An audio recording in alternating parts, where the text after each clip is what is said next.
Good evening. The final forming of a person's character lies in their own hands. Welcome to BMC News Live in English, brought to you by Al Hilal Hospital and Medical Centers. I am Vinod Narayanan, joining you with the daily news updates. Today's headlines.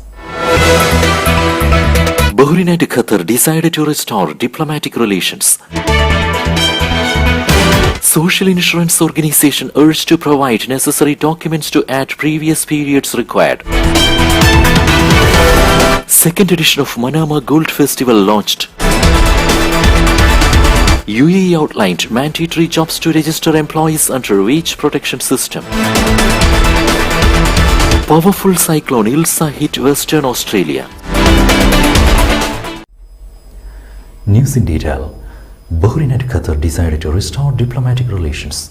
The announcement was made following a meeting of the Bahraini-Qatari Follow-up Committee at the headquarters of the GCC General Secretariat in Riyadh yesterday. The Bahraini delegation was headed by the Under-Secretary for Political Affairs, Dr. Sheikh Abdullah bin Ahmed Al Khalifa, and the Qatari delegation was headed by the Ministry of Foreign Affairs Secretary General, Dr. Ahmed Hassan Al Hamadi. The meeting discussed and reviewed the outcome of the first meeting of the Joint Legal Committee and the Joint Security Committee. It was decided to resume diplomatic relations between the two countries in accordance with the principles of the United Nations Charter and provisions of the Vienna Convention on Diplomatic Relations 1961. The two sides confirmed that this decision stems from the mutual desire to develop bilateral relations and enhance GCC integration into unity in accordance with the objectives of the GCC Statute and respect for the principles of equality between states, national sovereignty and independence, territorial integrity and good neighbor lines. Social Insurance Organization urged to provide necessary documents to add previous periods required. The Social Insurance Organization has affirmed its commitment to support home-based entrepreneurs who benefit from the Kotwa program for home projects by making it possible for them to benefit from the social insurance system in accordance with the provisions of Cabinet Resolution 39 of 2014 by applying the insurance to the self-employed persons and employers' branches. The aim is to pave the way for them to benefit from the insurance coverage while continuing to work and practice their home-based production activity, Social Insurance Organization said. Social Insurance Organization said that it is currently reviewing all requests to add the previous periods submitted according to the Kotwa program to ensure that they comply with the provisions of the resolutions in force, adding that it will contact the applicants directly during the coming period while preserving their right to receive their pensions in accordance with the provisions of the law and the edicts in force for those who provide the required documents. The Social Insurance Organization affirmed its full commitment to apply the provisions of the law and the resolutions in force, stressing its interest in approving all requests to add previous periods in a manner that does not violate the provisions of the relevant resolutions.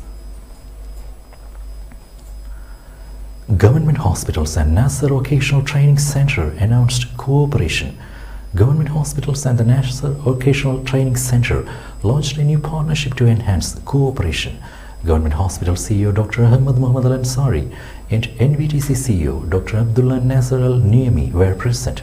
The agreement came upon the directives of the Government Hospitals Board of Trustees Chairman Sheikh Hisham bin Abdulaziz Al Khalifa to improve the quality of healthcare and services provided. Dr. Al Ansari affirmed the importance of strengthening partnerships and exchanging experiences between various government sectors and institutions to advance the health sector in the kingdom.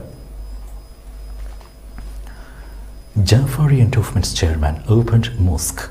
Jafari Endowments Chairman Yusuf bin Saleh Al Saleh has today reopened the Sheikh Abdul Hussein Al Tafel Mosque in Jeddah. The mosque was restored in line with the directives of His Royal Highness Prince Salman bin Hamad Al Khalifa, the Crown Prince and Prime Minister, that include 30 mosques run by the Sunni and Jafari Endowments Directorates countrywide. The opening ceremony was attended by council members and head of Jafari Endowments Directorate Muhammad Jafar Al Husaini and a number of citizens. The three-story mosque has a capacity of 450 worshippers, includes a praying hall for men and another for women, in addition to other integrated service facilities. LMRA conducted inspection campaigns in capital and northern governorates.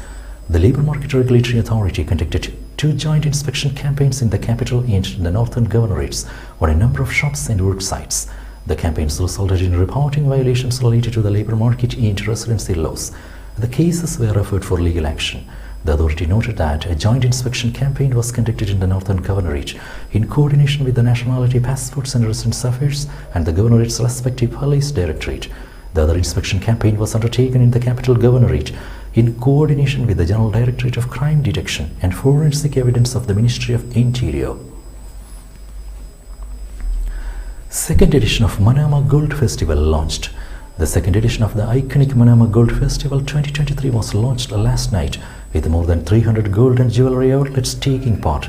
It was inaugurated by Tourism Minister Fatima Al-Sayrafi at Manama Souk, who placed a gold bar on a podium to signify the launch of the event, which runs into late May. The Union Group of Companies honored Syed Hanif, founder of Lights of Kindness, for his humanitarian services. Syed Hanif, founder of Lights of Kindness, was honored by Union Group of Companies for his humanitarian services to the underprivileged in the Kingdom of Bahrain during the company's Grand Iftar gathering at Century International Restaurant, Adliya. The award is presented by TCB Nampiar, General Manager of Union Stationery, in the presence of N. Shashi Kumar, Manager of Warehouse Trading, and employees of Union Group of Companies. In March 2020, during the spread of COVID-19 around the globe, Syed Hanif and his team started the initiative Lights of Kindness to extend help to people who are in need of food items and medical care. Counseling, awareness sessions, free online spoken English classes, and travel advices were also provided. So far, within 3 years of time frame, around 60,000 free food distributions to low-income workers and job losers were organized around Bahrain. Now we will be back after a very short break.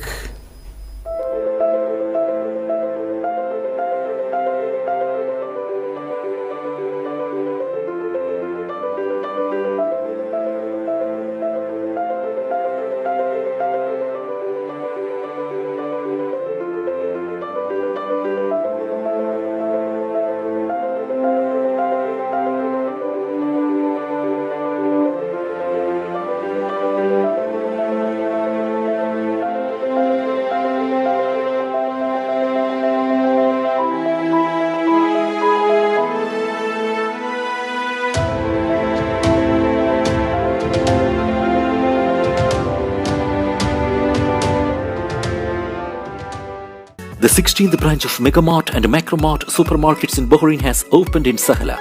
The best offers are available to the customers at affordable rates. Everyone is welcome. During and around the opening day, a variety of fish including salmon, meat and dairy products, roastery, frozen items, food and non-food items, groceries, fruits and vegetables, electronics, garments and ready-to-eat food items are available to the customers at affordable rates. Hearty welcome to all. Megamart and Macromart, your favorite shopping destination. Welcome back. His Majesty the King ordered Eid al-Fitr gifts to the RHF-sponsored families. His Majesty King Hamad bin Isa Al Khalifa issued an order to distribute Eid al-Fitr gifts to all widows and orphans who are registered with the Royal Humanitarian Foundation. His Majesty the King directed the RHF, led by His Majesty the King's representative for humanitarian work and youth affairs, His Highness Sheikh Nasser bin Hamad Al Khalifa, to oversee the distribution of the royal gifts to all beneficiaries. His Highness Sheikh Nasser bin Hamad extended deepest congratulations to His Majesty the King for Eid al-Fitr. UAE outlined mandatory jobs to register employees under a wage protection system. The UAE has outlined which domestic worker professions need to register for the wage protection system, as well as the professions that can register voluntarily. The wage protection system was introduced by the UAE Ministry of Human Resources and Emiratization to ensure that the relationship between employers and domestic workers is stable and that wages are paid to the domestic worker easily and on time. The UAE wage protection system came into effect on April 1st and required all facilities registered at the ministry to pay the salaries of their workers at least once a month or at the time stated or in the employment contract, if less than 1 month, provided that this payment is according to the procedures and time specified in this decision. According to a Twitter post by the Ministry of Human Resources and Emiratization, 5 domestic worker professions must be registered for a wage protection system. These professions include personal health care provider, personal trainer, private agricultural engineer, personal tutor, and personal public relations officer. Aside from this, the authority also listed 14 domestic worker professions where employers can decide whether to register them in the wage protection system. Oman coast hit by 5.8 magnitude earthquake. The UAE National Center of Meteorology alerted of a 5.8 magnitude earthquake that was recorded in the Arabian Sea on Thursday morning. The tremor was reportedly recorded off the coast of the third port city of Oman, 10 km below the seabed. The National Center for Meteorology clarified that UAE was not impacted by the tremor and no reports by residents were recorded. Last month, a 4.1 magnitude tremor was recorded in the Dukam region of Oman. Residents reported feeling the tremor. However, there were no reports of damages or injuries. Powerful cyclone Ilsa hit Western Australia. A powerful cyclone has hit Western Australia as a Category 5 storm, setting a wind speed record but sparing populated areas from major damage. Severe tropical cyclone Ilsa struck the state close to Port Hedland, the world's largest iron ore export hub, just before midnight. The storm has been downgraded to Category 3, but a red alert remains in place for some inland communities. The cyclone is the strongest to hit the region in some 15-14 years. There have so far no reports of injury to people, and all critical infrastructure was undamaged by the cyclone, the region's fire chief said. With that, we come to the end of today's news. Stay tuned for daily news updates in BMC News Live English at 7:30 p.m. every day. I am Vinod Narayanan signing off from BMC News Live. Good night.